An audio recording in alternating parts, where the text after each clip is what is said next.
Good morning to all the distinguished guests present here with us today. My name is Pushpit Singh, and I shall be the MC for the launch of the Mediators Wellness Program today.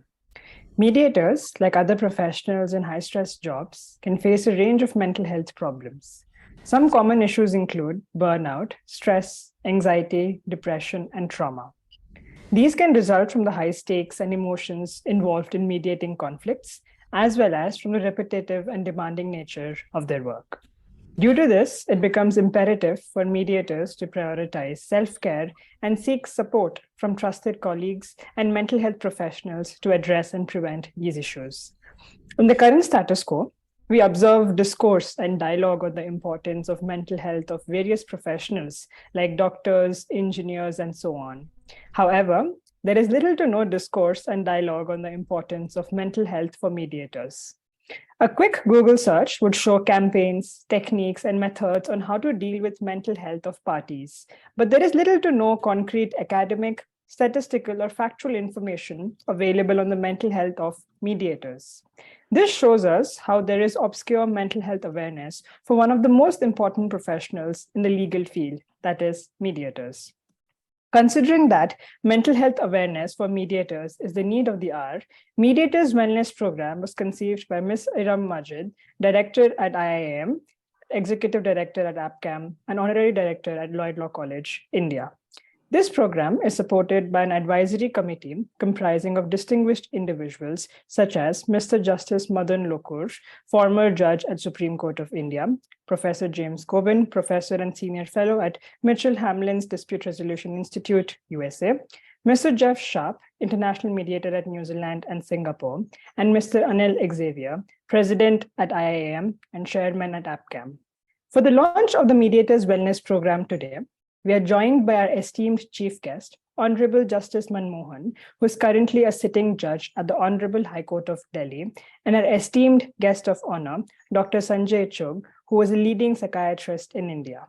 Without any further ado, I would like to call upon Ms. Iram Majid for the welcome address. Thank you so much, Pushpit, and good morning, good afternoon, and good evening to everyone. I would like to say thank to Honorable Justice Manmohan, Dr. Chugh, Mr. James, who is not here and still struggling to join the meeting, Mr. Jeff and Anil sir, definitely Pushpit to you also, and all the participants for joining us today on this auspicious day. Today, I am honored to introduce the Mediators Wellness Program.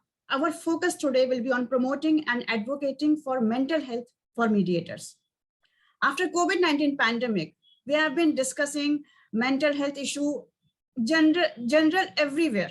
But however, this project is an attempt to study the mental health issue faced by mediator in specific, especially since when I am connected with mediation and feel the necessity to discuss the same. As we all know, mediators play a crucial role in resolving conflicts and dispute in our society. This can involve a variety of emotions from both parties, including anger, disappointment, denial, guilt, fear, and empathy. However, in this process, they often experience complex human emotions and face recurring mental health problems.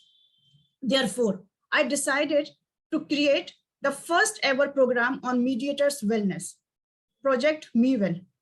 And Project MeWell is a unique project that specifically focuses on promoting and advocating for mental health or wellness of mediator.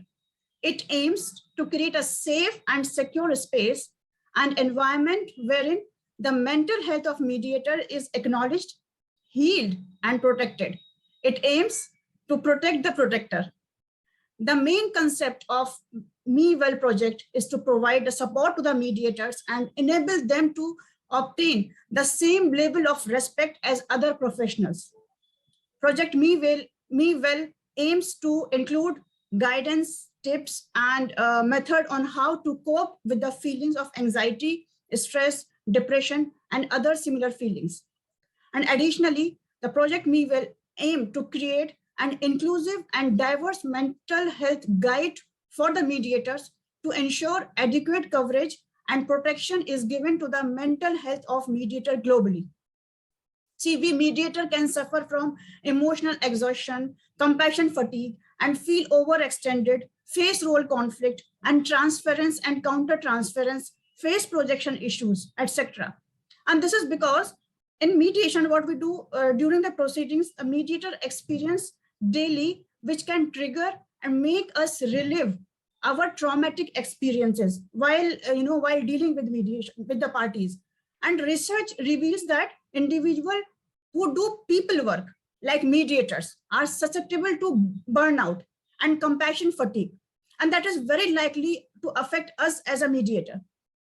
And compassion fatigue, if I talk about, also known as vicarious trauma, develops when the client's trauma seeps into mediator's sense of self and well-being. In other words, the client's trauma begin to be the part of mediator's perception of self and life and belief system and core values. This is highly detrimental because it essentially leads to the mediator making another person's life experience as a part of themselves, which in turn lead to shaping the mediator's personality detrimentally. So now mediator's personality comprises of foreign or alien trauma, and that was not caused due to mediator's life experiences, but by an unrelated party's experiences, that is client's experiences. And thus it can lead to compassion fatigue and significantly detrimental to mediator's lifestyle. And these emotions unknowingly, we will not be having an idea that when we are going to mirror two parties unknowingly. And apart from what I have mentioned right now, so there are other various factors due to which the mental wellness of mediators become quintessence important, such as the include feeling of like sign of early depression, anxiety, isolation, irritation, loneliness are likely to seep into mediator's life. See, these are early signs, and many people might not be able to understand that these are the signs which are seeping into their lives. And when you can say, but if you find these signs, and you need to understand that this is a time for understanding or taking care of your health. So when two people fights, it releases harmful chemical into the body, which impacts one's health. Similarly, the mediator's body release the same kind of chemical being sitting into that dispute or being the part of that dispute as a third party. So sometimes it may lead to withdrawal phase where the mediator likely to easily lose the patience with the client, become defensive and neglect own selves. And sometimes the zombie phase where the sense of humor will not be there, enthusiasm in the life will be missing in their life, and again they will become very, very impatient. And therefore, because of this foregoing reason, there may be multiple reasons. After conducting a study into this project, we will come to know that we will be in future coming to know that about all the other factors beside this. And that is why I feel that it is very important to study about it. And if the same is neglected, it can cause significant and worrisome consequences to the mediators and their quality itself, and as well as on the party, and which must be avoided at all cost to enable mediators to live their lives with human dignity. As mental health, it is included as a fundamental right to health under the Indian Constitution, and it becomes our responsibility to protect and ensure mental wellness to mediators. The mission, now coming to the mission and vision of the project. So the mission of the MeWell and the Mediators Wellness Program is not just limited to promoting mental health, but also to educate mediators about the self-care and the importance of self-care. We believe that taking care of one's mental health is just as important as physical health and should be given equal attention and priority. We aim to provide mediators with practical and accessible resources and support them or help them to manage their mental wellness and overcome any challenges they may face in their personal and professional lives. In line with our mission, we also strive to continuously improve and innovate to meet the evolving need of mediators. This includes staying updated with the latest research and best practices in the field of mental health, as well as incorporating feedback from our members. Our goal is to provide mediators with comprehensive and effective support to help them achieve and maintain optimum mental wellness. And in addition to this, we also aim to create a community of like-minded individuals who share their experiences and support each other in their journey toward mental wellness. We believe that a sense of belonging and supportive network can play a crucial role in promoting mental health and well-being. We are committed to fostering a culture of openness and inclusivity where mediators can seek help and feel valued and respected. When it comes to our vision, we want to see a world where mental health is given the same importance as the physical health and where mediators can live their lives free from burden of mental health issues. We envision a society where the mediators are empowered to take control of their mental health beside taking control of the party's mental health, and where the mental health will be promoted as a fundamental right of all. And to achieve this, the aim to collaborate with the key stakeholder, including mental health professionals, advocacy groups, and the government to promote mental health awareness and advocate to better access to mental health resources. Will bring change to the existing curriculum or the reading manual or the training manual where we can include the self-care tools and techniques. We believe that working together can create a more inclusive and supportive environment for mediators and help break down the barriers that prevent them seeking help. Our vision is to create brighter future for mediators, where they can lead fulfilling lives and make a positive impact on the world. In conclusion, the Mediator Wellness Program is a crucial step towards recognizing and addressing the mental health concern of the mediators globally. Let us come together to support and advocate for their well-being, as they are one of the backbones of our society's alternative dispute resolution mechanism. And this support for you all, for all the mediators who are here today, and hence this will bring mediation as a mainstream profession. Believe me, the moment we will giving them, this help or support for their mental wellness and mental health, then it will bring the mediation profession as a profession into the mainstream and will give it a high recognition. And thank you for your time and attention. Thank you so much. So with this, I would like to invite Honorable Justice Manmohan for launch this event, and we could not have any other better person who can launch this event other than Sir from you. And before with this, I would like to play a small video about the launch of the program, because it is a physical launch, so virtual launch, so how it could be done. So symbolic video we have prepared. So Pushpit.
Welcome, sir. Yeah. Thank you. Respected Justice Madan Lokur, Dr. Sanjit Chugh, Professor James, Mr. Sharp, Mr. Anil Xavier, Ms. Majid. Ladies and gentlemen, a very good morning, good afternoon, and good evening, depending on which time zone you are in. Let me first congratulate the organizers for initiating the Mediators Wellness Project. I think this is for the first time in India, at least, that an institution has recognized and highlighted the adverse effect of the functions discharged by the mediator.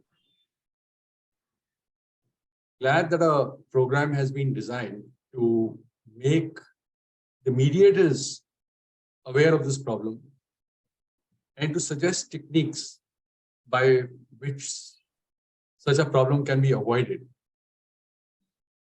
as well as to ensure that the mental health of the mediators is promoted. It's my pleasure and my good fortune that I had the occasion to launch this project. After all, mental health is a fundamental aspect of our overall well-being, and we must prioritize it in our daily lives. Mediator provides assistance to the conflicting parties in a closed room. Mediation is an assisted negotiation. The job of the mediator is to handle emotionally charged parties,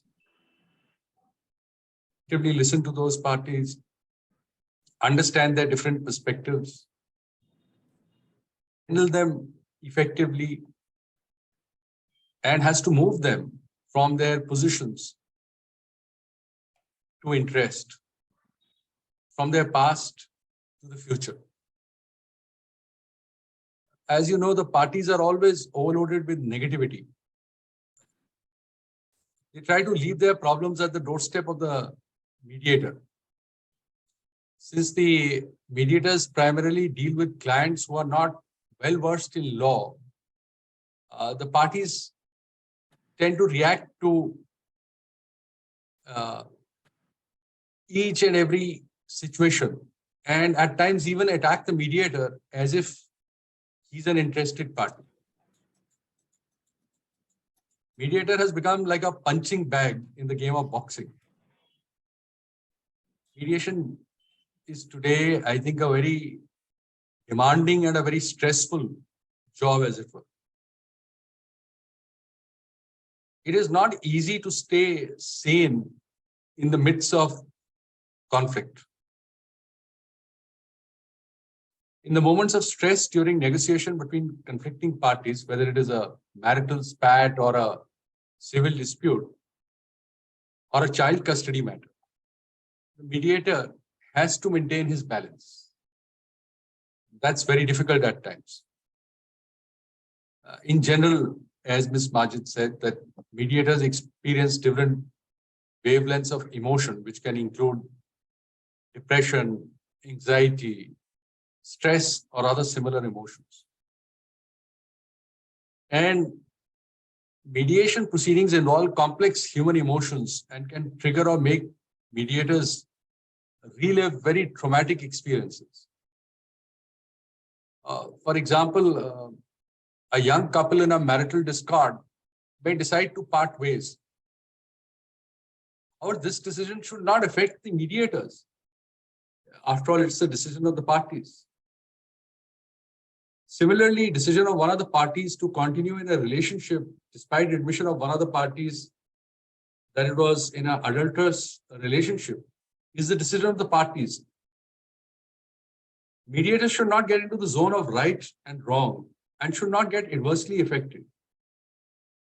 But it is easier said than done. Even a trained mind like a judge at times gets affected by what is happening in court. And I'll give you a simple example. I happen to be sitting on the criminal division bench dealing with habeas corpus matters. And on the bench was a lady judge with me who had been a judge for nearly 30 years. Imagine the experience that she had. And we were dealing with a habeas corpus petition where a doctor had filed a writ petition saying, I had married a girl who was my junior, who's also studying medicine in the same college. We married, we lived as man and woman for about a month. Then she went to her mother's house, and now the mother has kept her in illegal confinement. And he said that both my in-laws, that is my mother-in-law and my father-in-law, happen to be in the police department, and they have threatened harm to my wife and me in case we take some action. So we called the wife, the supposed wife, to court along with her parents. That young girl was produced in court, and the way she was produced was as if she's an accused, because the mother, who happened to be in the police department, produced her with fist entangled. Handcuffs are not allowed in India, so you produce an accused. Normally, the police person produces the accused in court with fist entangled, like his fist is entangled with the accused fist, so that the accused cannot run away. That was a telltale sign that something is not well. But we asked the girl, we said, are you in illegal confinement? Are you unhappy? Would you like to stay with this gentleman who claims to be your husband? She said, no, I don't want to stay with anyone. I'm very happy with my parents. And my parents had decided to get me married. She didn't say remarried. She said, I've not been married. We felt everything was not well. We called her in our chamber and we spoke to her. And in chamber, she really melted. She said, yes, I have been married. I want to live with this gentleman. He's my husband. We have lived together for about a month. And my parents, who happen to be police officers, have threatened us with harm. So I'm very scared for the boy. I hope no harm is caused to him. Therefore, I am giving up this marriage. So we said, you need not give up marriage. We'll see. We'll try to persuade your mother. It's a delicate relationship. We'll not act as mediators, but we'll act as conciliators and see if something can be done. We went outside, and I realized the gravity of the situation. So I didn't press home that, what you told us was wrong. I told the mother that, see, you know the truth, we know the truth. If the lady wants to live with someone, just allow her that freedom. After all, she's also studying in final year of medicine. She's going to be a doctor next year. Give her free will. Allow her live according to her way. And the mother was resisting it. And the mother kept on telling us that, this boy, it doesn't come from a wealthy family. He slightly is suffering from some physical deformity. This is not proper. I was still trying to negotiate with her and tell her that this is the best. There are two doctors, allow them to live together. And suddenly she said, in rustic language, which I will just tell you in English. She said, it's very easy to pontificate. If your daughter ran away, how would you feel? Would you be able to give this speech that you're giving me? I was still trying to humor her. Then I heard someone sobbing. And from the one end of the eye, I saw that my bench partner had tears in her eyes and she was sobbing. So I turned to her and said, ma'am, what happened? Did I say something wrong? She said, no, you didn't say anything wrong. But she said that if your daughter ran away, would you say this? And I said, then what is there to be said? She said, no, my daughter is of a marriageable age. And I felt that, if she did something like this, how would I feel? And she was in tears. So just imagine, even a trained mind can get impacted by what a client says. And that too in an open court, leave alone a closed room where there are only 3 parties in a room or 4 parties in a room. So these things which are said have a grave impact, even on a trained mind, leave alone a mediator who doesn't have that sort of experience of 25 or 30 years in judicial career. Therefore, I think it's a very, very important issue.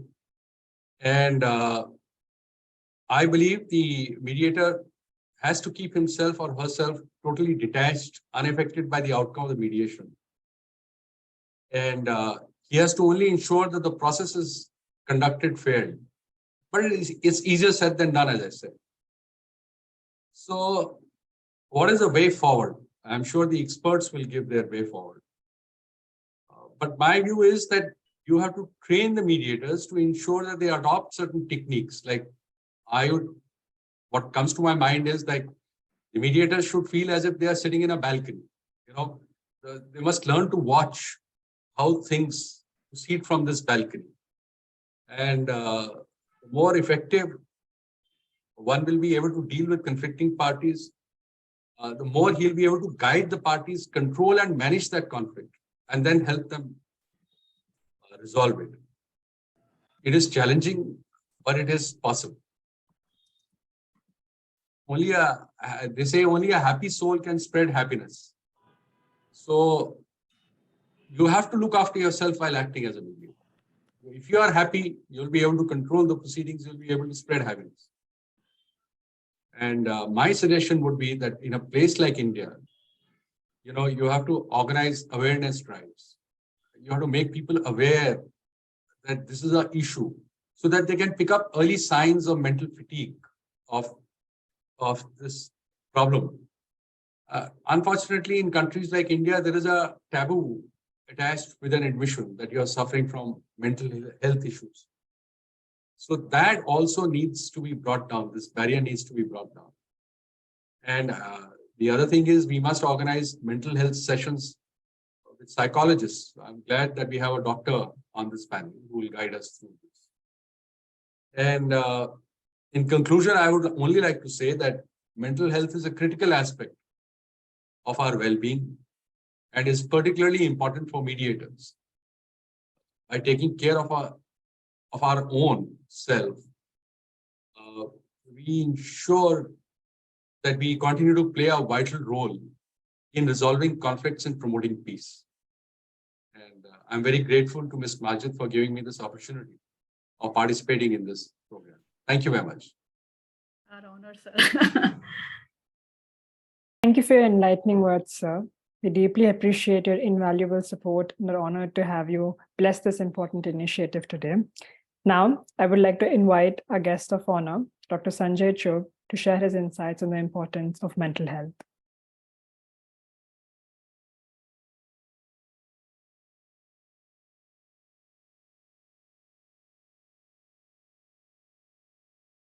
I will borrow some opening words and say good morning, good afternoon, good evening. Of course, New Zealand is high on my bucket list, and I hope to visit it this year. Maybe to help mediators there regain control of their mental health. So that's a hint to you, Iram. Maybe you will send me there on a deputation. Sure. I actually feel honored to be in the midst of so many legal luminaries, so many learned and wise minds. What the three speakers before me have done is they've essentially made my job much easier. Pushpit set the ball rolling when he spoke about anger and tension and anxiety and stress and so on. Iram carried it forward, and of course, Justice Manmohan, in his usual extremely lucid way, shed further light, sharing his experiences. So now that we know what emotional sequelae mediation can bring about, what mediators possibly go through, then I think before we understand what can be done to resolve the conflicts that mediators face, it is very, very important to understand what happens inside the body, what happens inside the brain when we say that a person is feeling anxious or tense or stressed or depressed or is heading towards a burnout.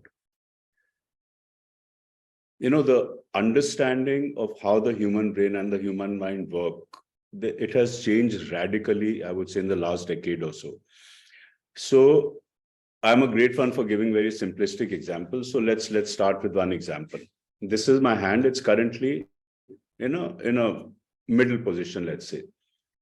all living organisms, all human beings, especially the brain of a human being, always wants to remain in this middle position. This is a state of equilibrium. Anything that happens to us, it could be, which could happen in the external world, it could happen in our internal world, which is what is happening inside the body. Anything that is happening, it serves to impact this equilibrium, and it tends to distort or disturb the equilibrium. So it could be, a physical event that has happened. It could be something financial. It could be something social. It could be something occupational. Most importantly, I say most importantly because of the huge impact that it causes, and also because it is the least understood, is the emotional factors that impact our equilibrium.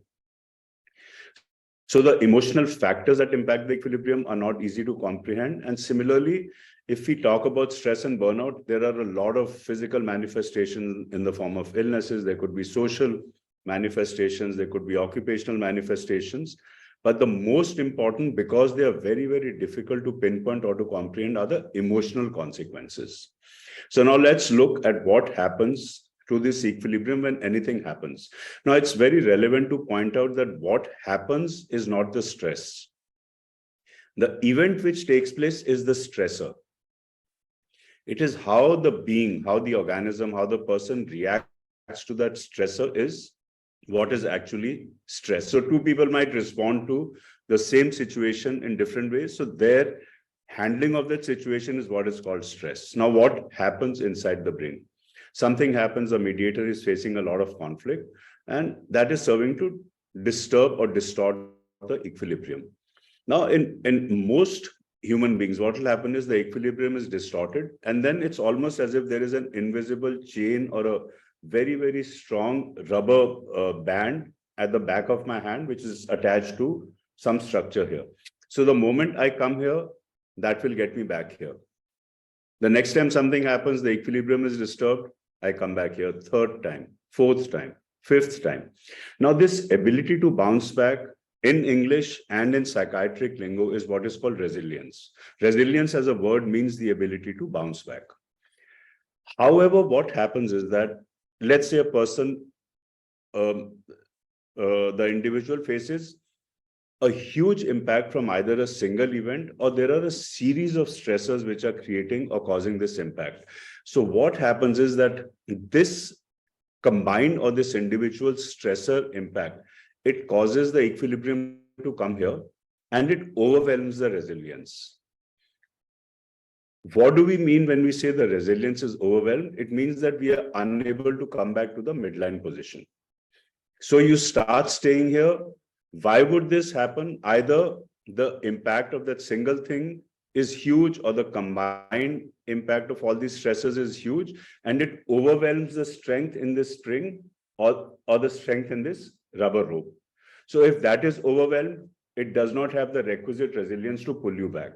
The other possibilities are maybe, intrinsically, because of your genetic makeup, the rope is not very strong. The resilience is not very strong. And so you start to stay here.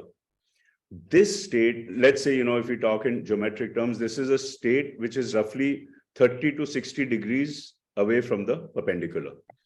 This state is the state of what we technically would call anxiety or tension.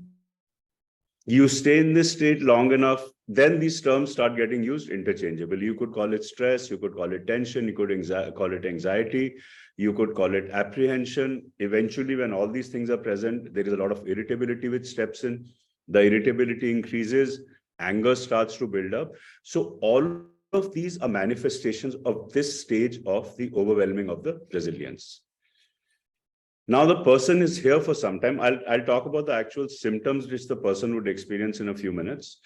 If the stressors continue to act, they start to overwhelm the resilience even more.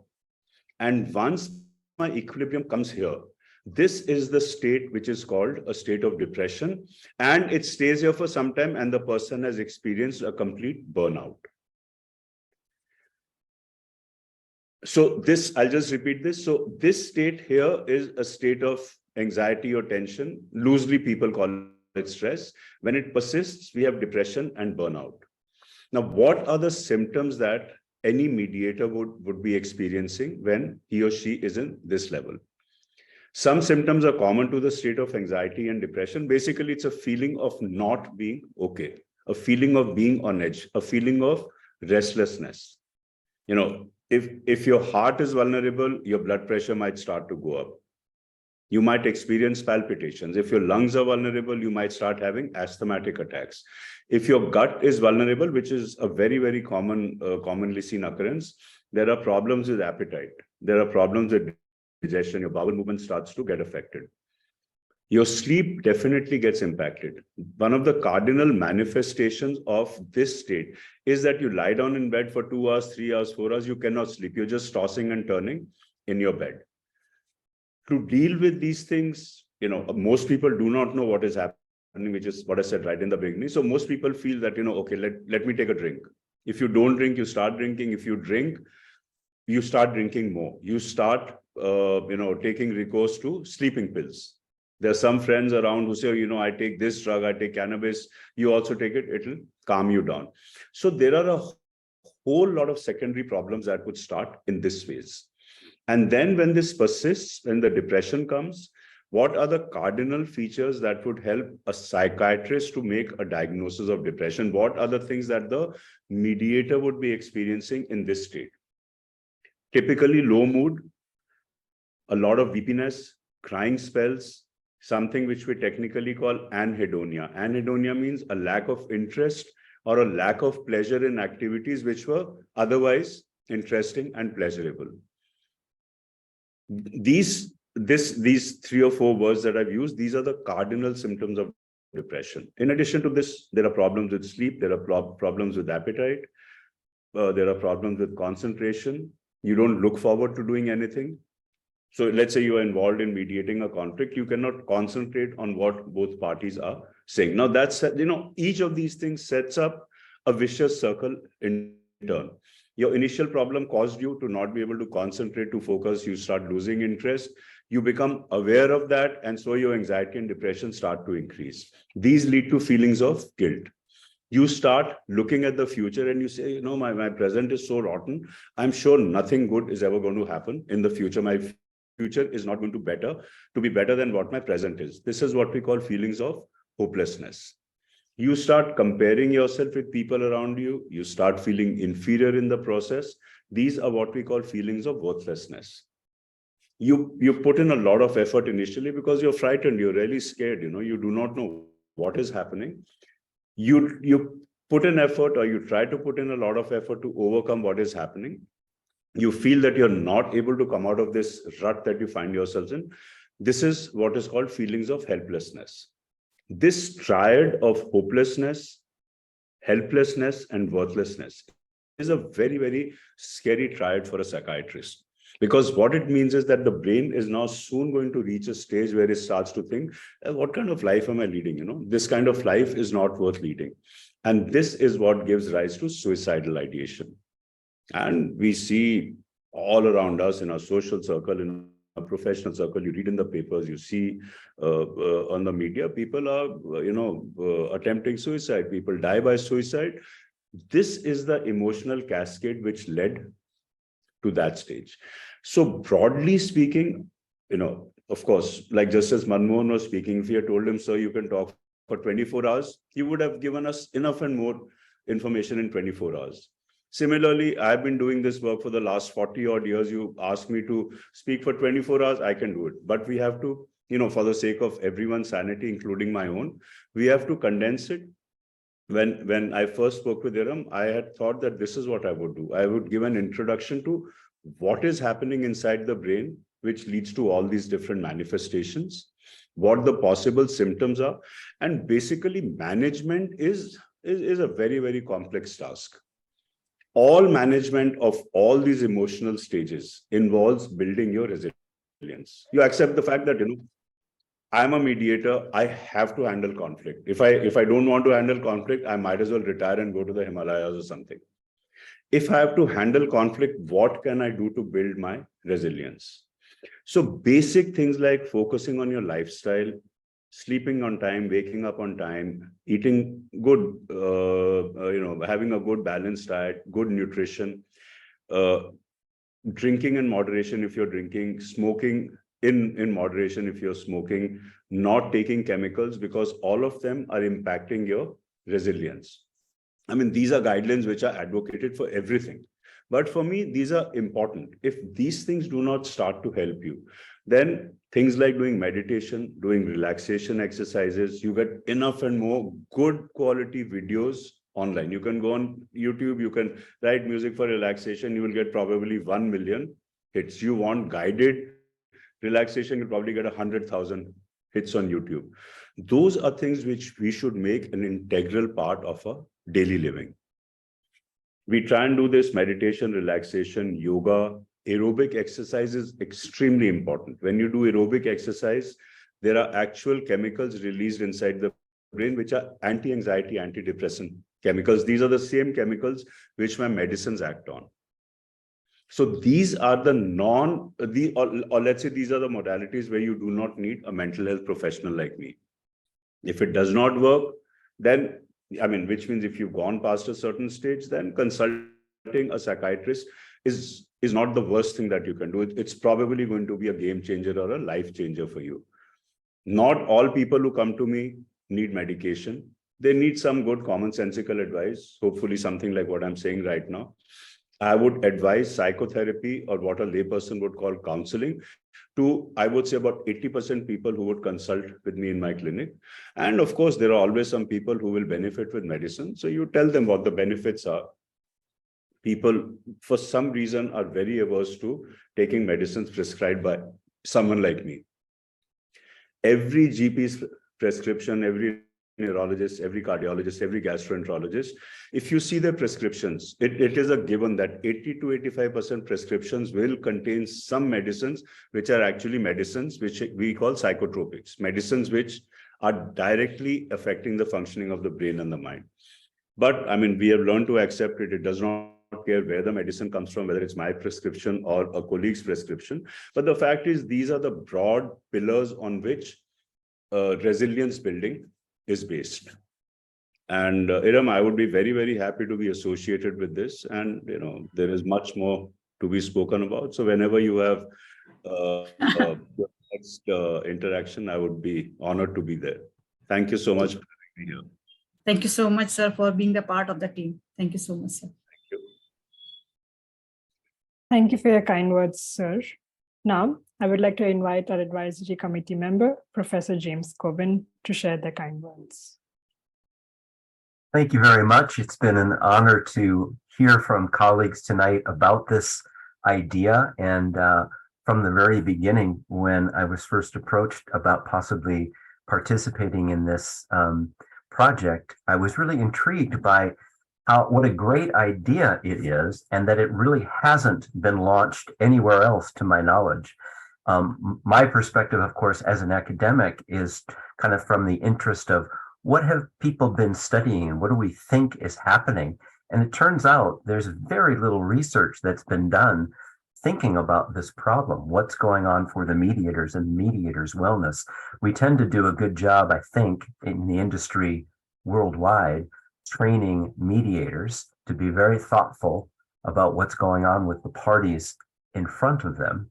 And we've done very little training about the mediators themselves and the self-awareness of what's happening, especially with regard to their mental health. So I think one of the really exciting things about this project, it's very cutting edge from my perspective in terms of being an industry leader for thinking in a forward-thinking way about how we ensure that our profession is successful over time and that people don't burn out. I mean, it's a easy leap when we think about helping professions generally. We all know that burnout is very common and it's been very well documented in other professions.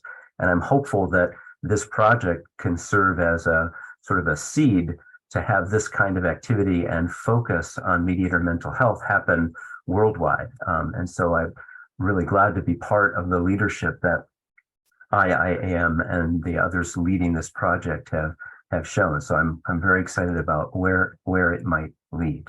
So thank you very much for the opportunity to be involved.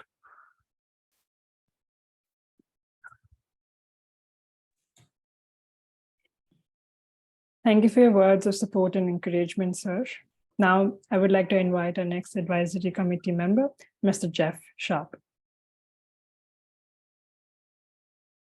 Hello, everybody. Thank you very much. I'm delighted to be involved, like Jim, delighted to be involved in such a worthy project. I get involved in a lot of things mediation, but as Jim says, this is the first, to my knowledge as well, the first time anyone's tackled wellness head on. And I do think of wellness as opposed to mental health, because one of the previous speakers said, if you're not, as a mediator, if you're not feeling good in yourself, then you are less effective as a mediator. And I've experienced that when I remember one of my young boys broke his arm in the middle of a mediation. And from that moment on, and I got a telephone call, from that moment on, I was a less effective mediator. So it impacts in the room very quickly. But I'll be very interested to see what shape the project takes. I do think that mediators, we set a very high bar when we come into this profession. It is in some ways an idealistic standpoint. And so when we don't achieve that, I think we are very hard on ourselves. So again, this is a very worthy initiative. I think one of our challenges as a group involved in this project, one of the challenges will be to respond to the different wellness needs of different and diverse mediators. Because some practice in family, some like me practice in commercial, and some take on some of the substance they are mediating. Someone like me tends not to, but I still get tired, I get conflict fatigued, I get burnout. So I think it will be a real challenge to have a broad spectrum of responses, but it'll be welcomed by all mediators. And I very much hope it will become a global resource, not just an Indian resource, because I think it's needed. And, yes.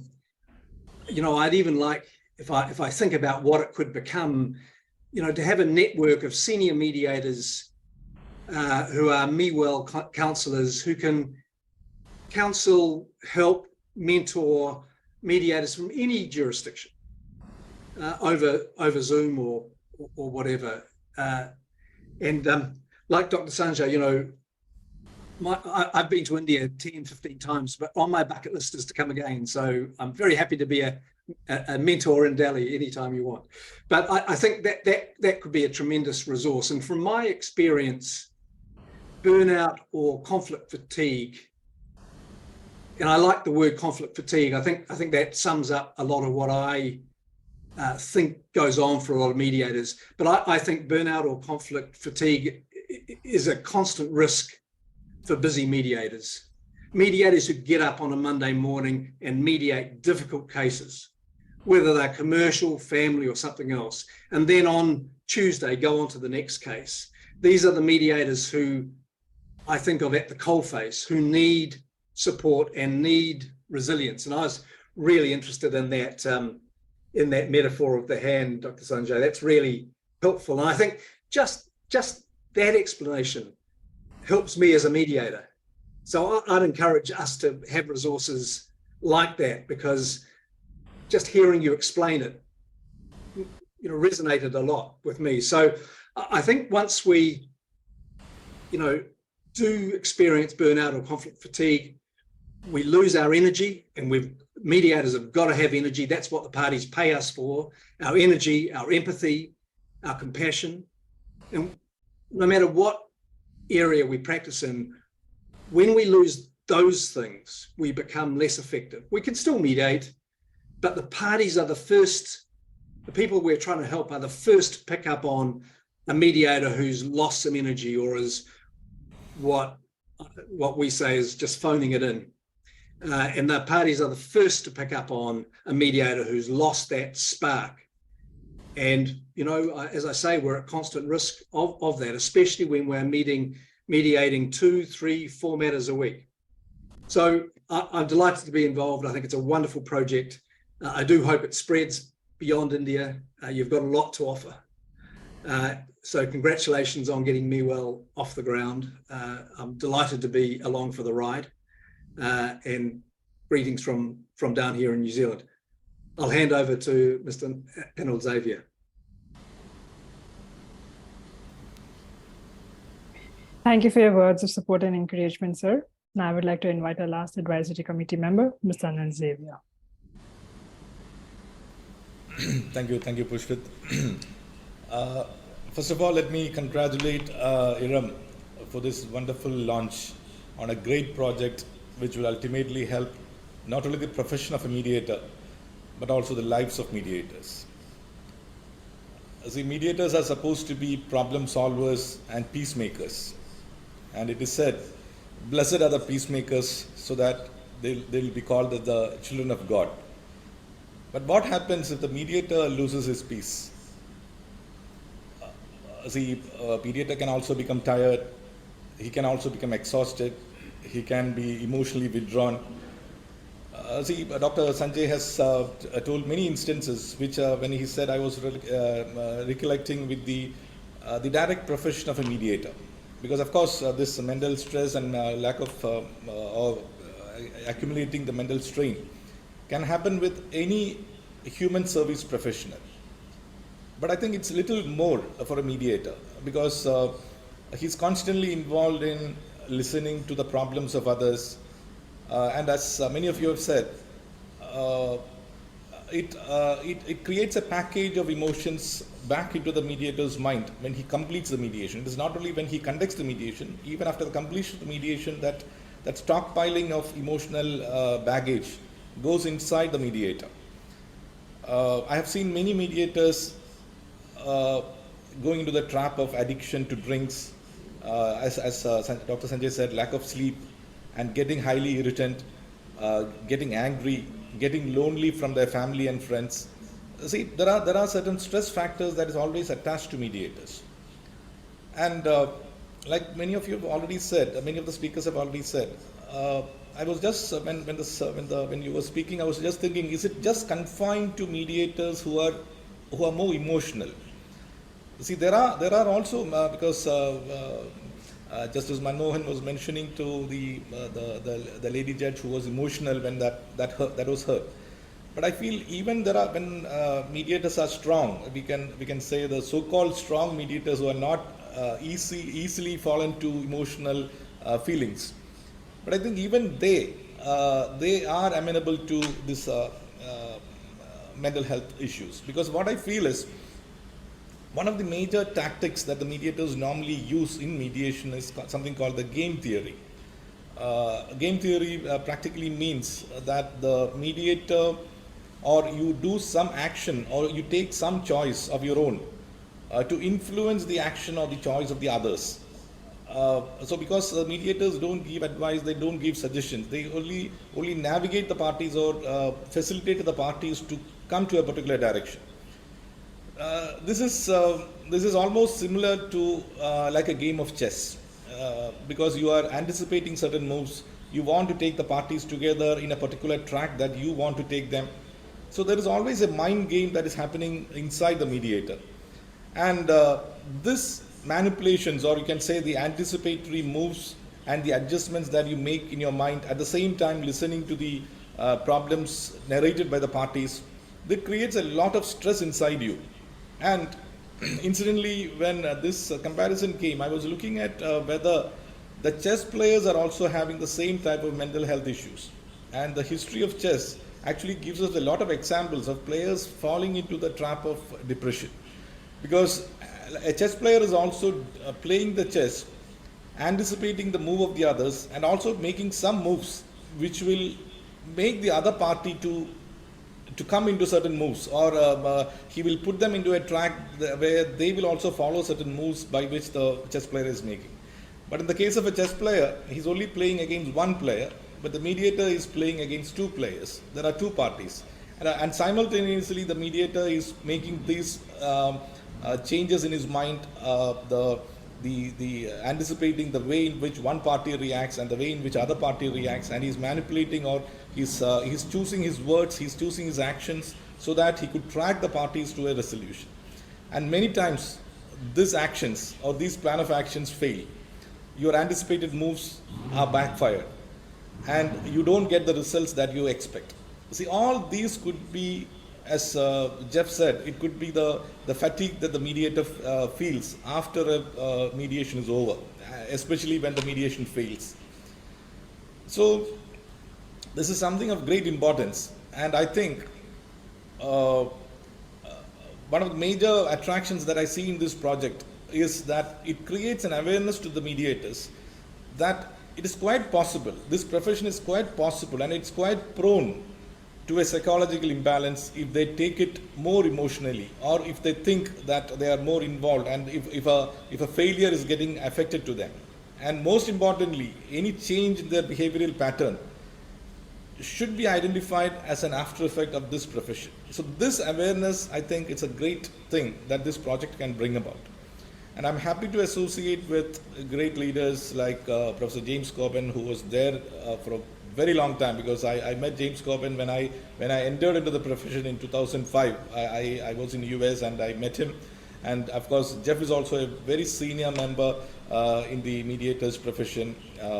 And of course, Justice Lokur, he was one of the pioneers in India who was doing this. So I hope we could make up, and the brilliance behind it, Iram Majid, and a combined effort, as Jeff said, it need not be just confined to India. It can go as a global project where this project can develop or go deep into the study of the mental health issues of mediators and suggest options, like Dr. Sanjay said, suggest options which can help them to recoup into their proper frame of mind. Because see, when a mental health problem happens to a mediator, it is not just happening to a single person. It is happening, or a person who can help others to live comfortably, to come out of their problems. You're actually curing a peacemaker. So let me hope that this project can make the peacemaker's life more peaceful. Thank you so much. Thank you for your kind words, sir. Before we conclude today's event, I would request our esteemed chief guest, Honorable Justice Manmohan, to share any concluding thoughts.